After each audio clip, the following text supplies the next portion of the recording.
Astro lineage channel में आपका स्वागत है। आज हम एक ऐसी कुंडली पर चर्चा कर रहे हैं जो देखने में बहुत अच्छी है और जो ये व्यक्ति हैं इन्होंने काम भी अच्छे किए हैं और धन कमाने में ये एटीएम जैसी मशीन की तरह ही है, लेकिन फिर भी उतना धन नहीं कमा पाए जितना इन्हें कमाना चाहिए था। कारण उसका क्या है, इस कुंडली पर चर्चा करेंगे और देखने की कोशिश करेंगे कि कुंडली में ही कोई योग है या इनकी कोई और मजबूरी थी।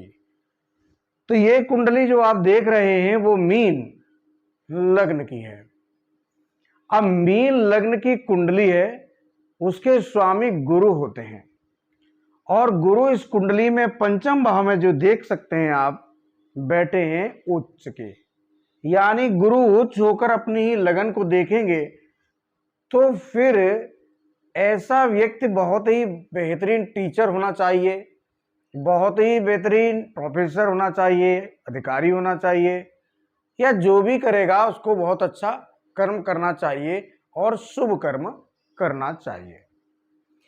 लेकिन इतना अच्छा योग होने के बावजूद भी इनकी जिंदगी एक आम आदमी की तरह बनकर रह गई।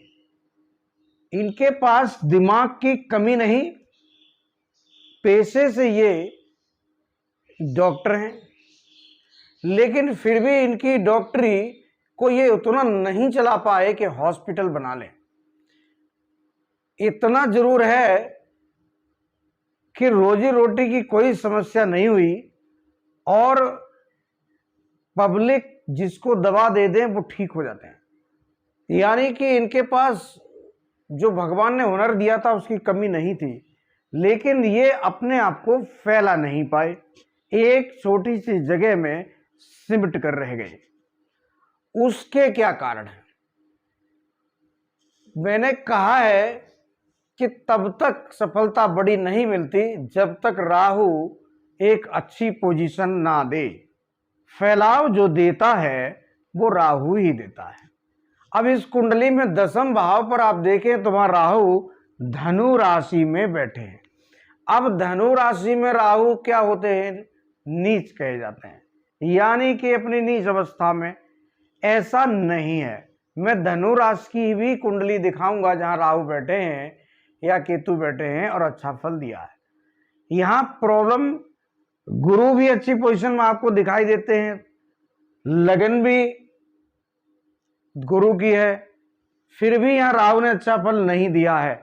जैसा कि मैंने पिछली कुंडलियों में कहा है कि जब ग्रह जहां राहु बैठे हो वो ग्रह अगर अच्छी पोजीशन पे हो तो अच्छा फल देता है। यहां प्रॉब्लम क्या है कि गुरु उच्च तो हैं, लेकिन गुरु के आगे पीछे कोई शुभ ग्रह नहीं है। पाप कर्तरी और केंद्रम दोष सभी ग्रहों को लगता है।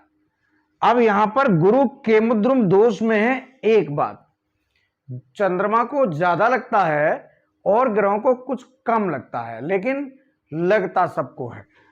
अब यहां गुरु जिस राशि में बैठे हैं, अब मान लीजिए गुरु जिस राशि में बैठे हैं वो राशि के स्वामी कहां हैं? वो चले गए अष्टम भाव में, तुला राशि में जाकर बैठे हैं और बैठे हैं शनि के साथ। तो भाव में गुरु जिसमें उच्च हैं उस भाव का जो स्वामी है वो बहुत कमजोर है। इस वजह से इनको एक बड़ी सफलता राहु नहीं दे पाए। नहीं, कर्म स्थान के राहु अगर इस तरह से आ जाएं तो एक बड़ी सफलता अवश्य देते हैं। अब गुरु को अगर कोई दृष्टि दे रहे हैं तो वो कौन से ग्रह हैं? वो है मंगल। अब देखिए, अब भाग्येश होके मंगल यहां उच्च बैठे हैं और मंगल की दृष्टि गुरु पर पड़ रही है। अब गुरु पे तो मंगल की दृष्टि है, लेकिन जिस राशि पर पड़ रही है वो राशि में मंगल नीच होते हैं, यानी कि मंगल की नीच दृष्टि पड़ रही है उच्च मंगल की। तो इसलिए यहां मंगल बहुत अच्छा फल नहीं देने वाले। तो गुरु मंगल जो आपको उच्च दिखाई दे रहे हैं, इन्होंने अच्छा फल नहीं दिया। उसका सिंपल कारण यह है कि गुरु मंगल और गुरु दोनों अपनी नीच दृष्टियों को देखेंगे। गुरु देखेंगे मंगल को तो वहां मकर राशि, वहां भी नीच दृष्टि। तो ये संबंध जो उच्च गुरु मंगल का बन रहा है, ये बहुत अच्छा इसलिए नहीं बन पाता। दूसरा आप देखिए, तो ये मान के चलिए इनकी जो बड़ी संतान होगी उसकी स्थिति ठीक तो होगी। अब गुरु मंगल का संबंध है तो ठीक तो होगी, लेकिन उनको प्रॉब्लम जरूर रहेगी। बड़ी संतान के पति को प्रॉब्लम आएगी। तो इस तरह से ये लग्न बताती है। अब हम आगे चलते हैं, क्योंकि दसम हाउस तो राहु है, लेकिन सप्तम हाउस भी देखना पड़ेगा। आप चूंकि इनका डॉक्टर है तो व्यापार ही है। सप्तम हाउस के स्वामी हैं इनके बुध, और बुध कहां गए? बुध गए अष्टम। अब यानी पत्नी का घर, तो पत्नी के जो स्वामी बने वो चले गए अष्टम भाव में। बुध शुक्र शनि और चंद्र के साथ विराजमान है। अब यहां पर बुध शुक्र होते, शनि होते तो अच्छा था, लेकिन चंद्र नहीं होने चाहिए। अब चंद्र के आ जाने भर से ये पूरा योग खराब हो गया। स्वराशि शुक्र भी यहां फल अच्छा नहीं दे पाएंगे, क्योंकि चंद्र आ चुके हैं। अब इनकी जो पत्नी रहेगी वो है बुध, बैठ गए शुक्र चंद्र शनि। अब मैंने आपको एक वीडियो में बताया है कि शुक्र चंद्र और शनि की युति हो तो क्या होता है। तो इस तरह के लोग क्या करते हैं? भटकते हैं। तो इनकी पत्नी का जो स्वभाव होगा वो भटकने का होगा, उनको भटकना ही है।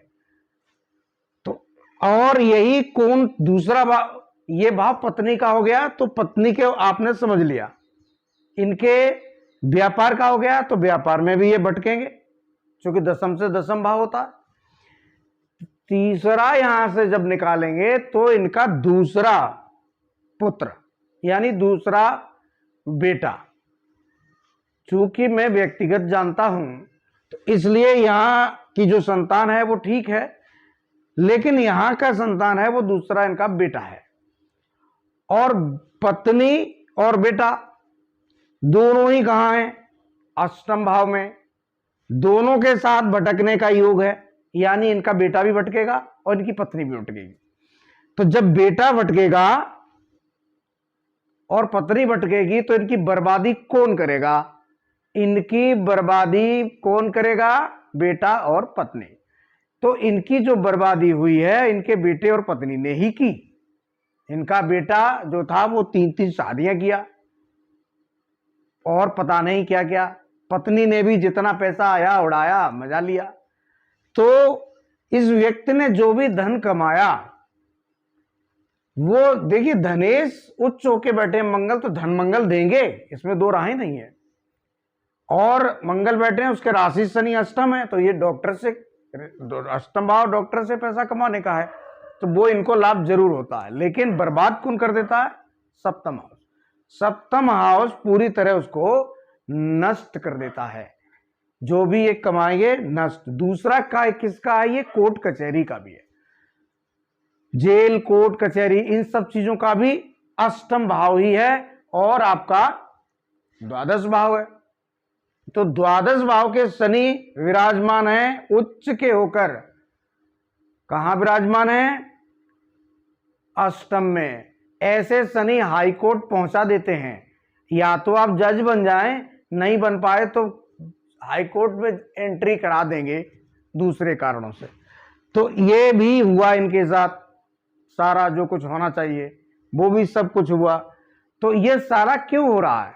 ये इसलिए हो रहा है कि जो सामने का हाउस पत्नी का होता है वो भी बराबर का होता है, और ये हाउस अगर खराब हो गया तो आपका लगन कितनी भी अच्छी हो, आप जीवन में सफलता कम से कम पा पाएंगे। दूसरा एक योग और देख लीजिए, इसमें केतु भी बैठे हैं बुध की राशि में, और केतु की दृष्टि रहेगी इस पर, शनि तो थे ही, केतु की भी दृष्टि यहां रहेगी अष्टम भाव पर। तो ये सुख का भाव है, गाड़ी घोड़े का भाव है, जमीन जायदाद का भाव है, माता का भाव है। तो फिर यहां का सुख केतु खत्म कर देंगे। कारण उसका सिर्फ इतना ही सा है कि इसके जो स्वामी अष्टम में शनि और चंद्र के साथ योग बनाकर बैठे हैं, और ये योग अच्छा योग नहीं है।